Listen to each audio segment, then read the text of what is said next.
আজ কদিন ধরে এতটা বৃষ্টি হচ্ছে, বৃষ্টি আর থামার নামই নেই। এদিক অনেক জামা প্যান্ট নোংরা হয়ে গেছে। বরমশাই কিন্তু জামা প্যান্টগুলো সব কেচে দিল, কিন্তু মেলবো কোথায়? বাইরে তো মেলার উপায় নেই। তো রান্নাঘরে কিছু দড়ি টানিয়ে সেখানেই আমি জামা প্যান্টগুলো মেলে দিলাম।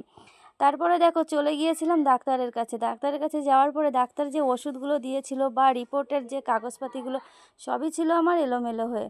সেগুলো কিন্তু আমি বসে একে একে সব সুন্দর করে গুছিয়ে নিলাম।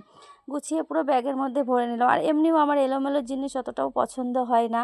আর তারপরেও পরে প্রবলেম হবে, এটা পাবো না ওটা পাবো না, সেই মতো আমি সবই গুছিয়ে নিলাম।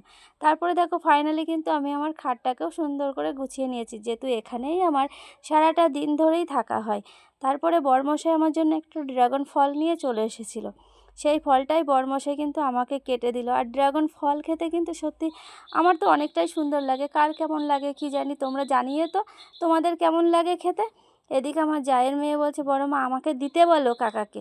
এবার ওর কাকা কিন্তু ওকে না, প্রথমত আমি ওকে বলছি একটু খোসা খেয়ে দেখ তো কেমন লাগে। তো ও বলছে না ভালো না, বলছে না না মা খাস না খাস না। তারপরে ওর কাকা ওকে কিন্তু প্রথম কেটেই দিল। ও অল্প একটু খেয়ে ওর ভালোই লাগেনি। ও কী করলো, ওর দিদিকে দিয়ে দিল। তারপরে চলে গিয়েছিলাম যে ডাক্তারের কাছে। ডাক্তারবাবু কিন্তু আমাকে একটা পাউডার দিয়েছিল খেতে। তো আমি এটাই বলেছিলাম, ডাক্তারবাবু প্রোটিন পাউডার কি খেতে পারবো? তো সেই হিসেবে ডাক্তারবাবু কিন্তু আমাকে এই পাউডারটা দিয়েছিল খেতে। সকালে খেতে বলেছে, সকালে খেতে পারি না, রাত্রে খাই দুধ।